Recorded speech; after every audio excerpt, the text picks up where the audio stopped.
अब आपको बताते हैं कि पाकिस्तान के कब्जे वाले कश्मीर में कितनी सीटों पर चुनाव हुए। तो 45 सीटों पर विधानसभा के चुनाव हुए। भारत ने इस चुनाव पर पहले ही पाकिस्तान के सामने विरोध दर्ज करा दिया, क्योंकि पीओके भारत का अभिन्न अंग है और वहां पर ऐसी कोई भी नापाक हरकत भारत बर्दाश्त नहीं करेगा।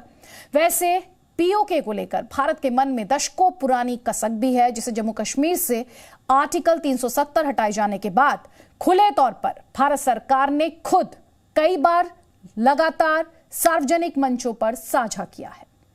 अक्टूबर 2019 में प्रधानमंत्री नरेंद्र मोदी ने कहा था कि कुछ हिस्सा उनके हाथ यानी पाकिस्तान के हाथ चला गया, जिस पर गैर कानूनी तरीके से कब्जा करके रखा हुआ है। वो कसक अभी भी हमारे दिलों में यानी भारत के दिलों में।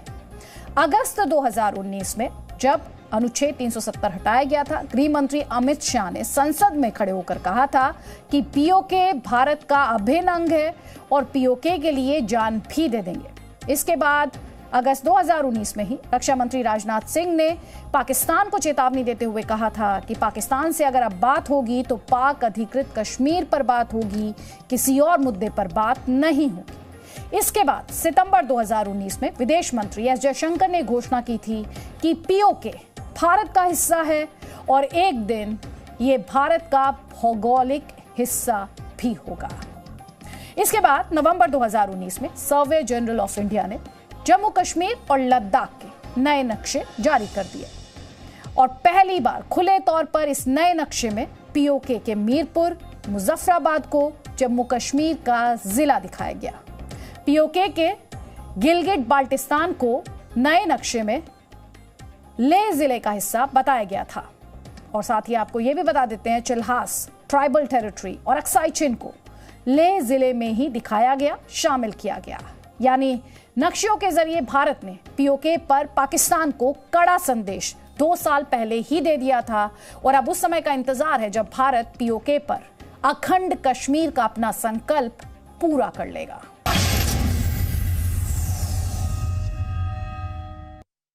संडे की दूसरी बड़ी स्टोरी कश्मीर में सुरक्षा बलों के पराक्रम से जुड़ी है। लश्कर की रीढ़ तोड़ने वाली ये खबर है। कश्मीर में आतंकियों के साथ एनकाउंटर में सुरक्षा बलों को यह बड़ी कामयाबी मिली है। सुरक्षा बलों ने शनिवार से जारी एनकाउंटर में लश्कर के चीफ आतंकी और हाफिज सईद के आतंकी बाबा को मार गिराया।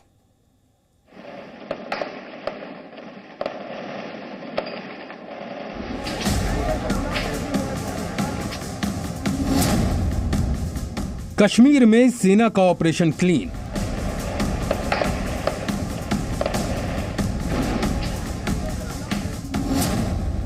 मारा गया हाफिज का आतंकी बाबा। कश्मीर से आई ये बड़ी खबर लश्कर की कमर तोड़ने वाली है। लश्कर चीफ हाफिज सईद की नींद उड़ाने वाली है, क्योंकि इस बार सुरक्षा बलों ने हाफिज सईद के आतंकी बाबा को मार गिराया है। लश्कर का वो दहशतगर्द जिसकी बंदूक के दम पर हाफिज सईद कश्मीर में अशांति फैलाने की साजिशें रच रहा था। ये आतंकी बाबा कौन है, उसकी पूरी कुंडली आपको बताएंगे। उससे पहले बांदीपोरा में सुरक्षा बलों के इस पराक्रम की इनसाइड स्टोरी सुनिए। जम्मू कश्मीर के बांदीपोरा इलाके में आतंकवादियों और सुरक्षा बलों के बीच मुठभेड़ हुई। ये मुठभेड़ शनिवार से जारी थी। आतंकियों की फायरिंग का जवाब सुरक्षा बलों ने भरपूर दिया। सुरक्षा बलों की गोली से लश्कर-ए-तैयबा के 3 आतंकवादी मारे गए 3 आतंकवादियों में से एक का नाम शाकिर अल्ताफ बाबा था, जबकि 2 आतंकवादी विदेशी थे। शाकिर अल्ताफ बाबा 2018 में पाकिस्तान चला गया था। उसने अटारी वाघा बॉर्डर के रास्ते पाकिस्तान को पार किया था। पाकिस्तान जाने के बाद वो लश्कर-ए-तैयबा में शामिल हो गया। वहीं पर उसे लश्कर ने आतंकी ट्रेनिंग दी, जिसके बाद उसने कश्मीर लौटकर कई आतंकी साजिशों को अंजाम दिया।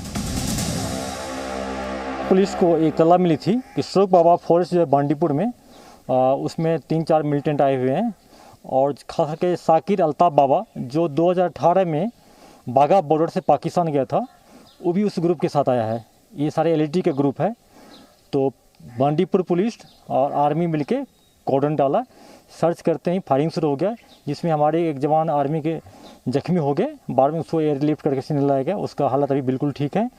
और 3 टेररिस्ट मारे गए, जिसमें एक शाकिर अल्ताफ बाबा है लोकल टेररिस्ट एलईटी का, 2 एफटी है।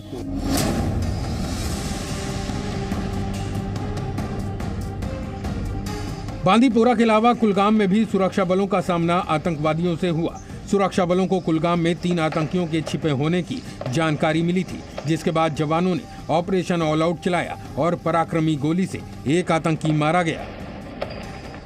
कल रात में इंफॉर्मेशन मिला था कि कुलगाम में 3 टेररिस्ट छिपे हुए हैं, तो आर्मी पुलिस जाके वहाँ पर रेड डाला। रेड डालते ही फायरिंग हो गया, जिसमें एक टेररिस्ट मारे गए हैं और बाकी अभी सर्च कर एरिया को कर रहे हैं। हो सकता है कि 1-2 टेररिस्ट और जो भागा है कहीं मिल जाए। एनकाउंटर में आतंकी बाबा को मार गिराने के अलावा सुरक्षा बलों ने कश्मीर में एक और बड़ी कामयाबी हासिल की। कपड़े में पतली रस्सी से बांधकर रखी गई ये 4 चीजें देखिए। ये दहशत का सामान है, आतंकियों की आईईडी है, जिसके सहारे जम्मू कश्मीर के कुपवाड़ा में बड़े हमले की योजना थी, लेकिन सेना और जम्मू कश्मीर पुलिस ने ज्वाइंट ऑपरेशन चलाकर आतंकवादियों के इस खतरनाक प्लान को नाकाम कर दिया। ब्यूरो रिपोर्ट, जी मीडिया।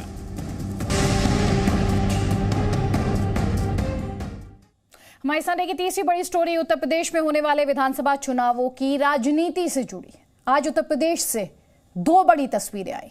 उत्तर प्रदेश के मुख्यमंत्री योगी आदित्यनाथ अयोध्या में रामलला की शरण में पहुंचे। उन्होंने आरती की, आशीर्वाद मांगा, तो दूसरी तरफ समाजवादी पार्टी के अध्यक्ष अखिलेश यादव भगवान परशुराम की शरण में पहुंचे और ब्राह्मण काट चला।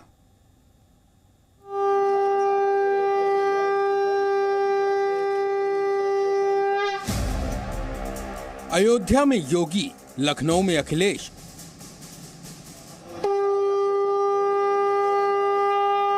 रामलला की शरण में योगी आदित्यनाथ।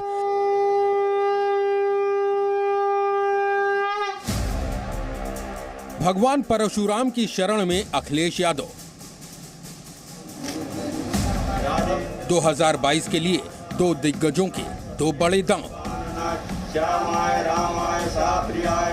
सबसे पहले आप अयोध्या से आई यूपी के मुख्यमंत्री योगी आदित्यनाथ की यह अनोखी तस्वीर देखिए। अयोध्या में रामलला के दर्शन, रामलला की आरती, माथे पर तिलक और रामलला के सामने दंडवत योगी आदित्यनाथ।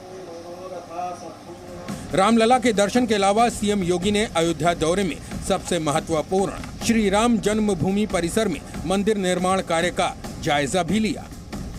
उत्तर प्रदेश विधानसभा चुनाव से पहले अयोध्या बीजेपी और योगी आदित्यनाथ दोनों के लिए बहुत महत्वपूर्ण है। एक तरफ जहां अयोध्या में राम मंदिर का निर्माण कार्य चल रहा है, तो वहीं दूसरी तरफ योगी आदित्यनाथ राम पथ के साथ साथ अयोध्या का विकास पथ भी तैयार कर रहे हैं। रामलला के भव्य मंदिर निर्माण के बाद अयोध्या आध्यात्मिक नगरी के साथ साथ विकास का मॉडल भी बने, इसकी भी तैयारी की जा रही है। ऐसे में कोरोना महामारी से निपटने के लिए भी अयोध्या में कुछ खास इंतजाम किए गए हैं। योगी आदित्यनाथ इन्हीं तैयारियों की समीक्षा करने सबसे पहले राजा दशरथ मेडिकल कॉलेज पहुंचे। यहां उन्होंने स्वास्थ्य सुविधाओं का निरीक्षण किया।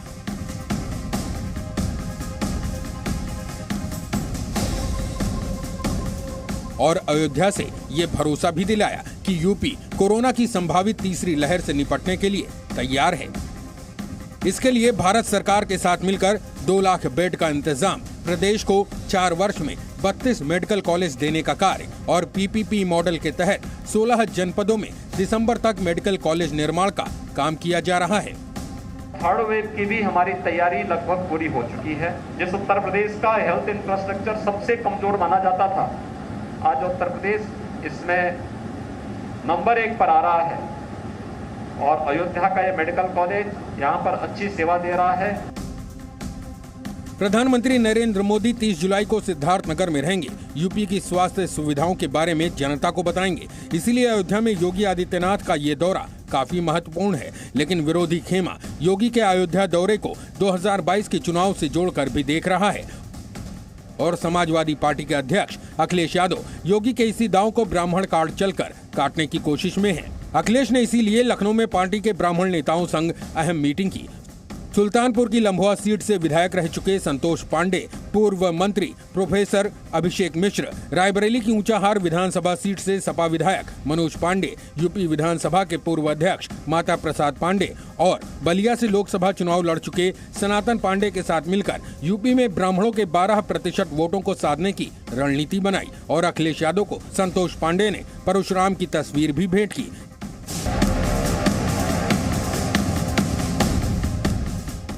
हमारी संडे की चौथी बड़ी स्टोरी लैंडस्लाइड के एक भयानक वीडियो से जुड़ी है। हिमाचल प्रदेश के किन्नौर में वो हादसा जिसकी तस्वीरें देखकर किसी के भी रोंगटे खड़े हो जाएंगे।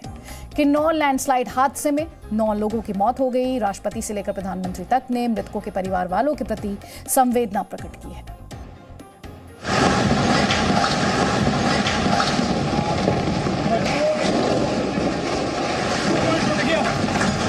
लैंडस्लाइड की दिल दहलाने वाली तस्वीरें,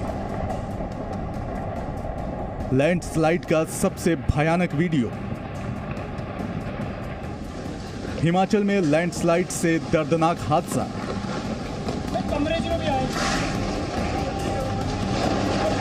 लैंडस्लाइड से कांप उठा हिमाचल का किन्नौर।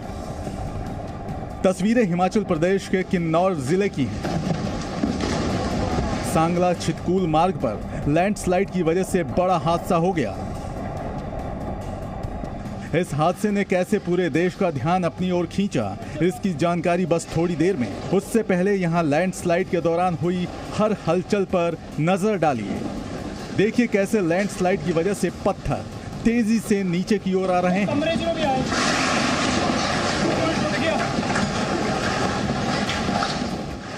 पहाड़ों से आए पत्थरों की वजह से किन्नौर का ये बटसेरी पुल टूट गया। पहाड़ों से गिरे बड़े बड़े पत्थरों के कारण देखते ही देखते पुल तबाह हो गया। पत्थर के गिरते ही पुल का एक हिस्सा नदी में समा गया। बस कुछ सेकंड में ही ये मजबूत पुल धराशायी हो गया। इससे पहले शायद आपने ऐसी विनाश लीला पहले देखी हो, क्योंकि पुल का टूट जाना बताता है कि पहाड़ों से टूटकर नीचे गिरे इन पत्थरों का वजन और उनकी स्पीड क्या रही होगी। पहाड़ से आई इस आफत की चपेट में एक ट्रैवल गाड़ी भी आई। इस वाहन में कुल 11 लोग सवार थे, जिनमें से 9 की मौत हो गई और 2 लोग गंभीर रूप से घायल हो गए।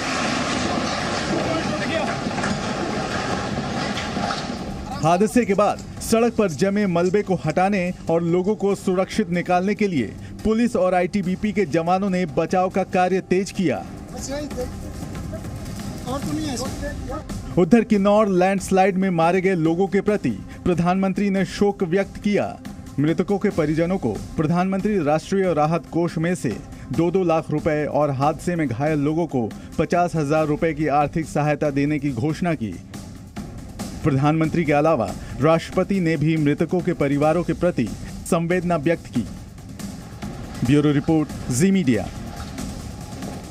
Presenting B News app available on Google Play and App Store. Download it now.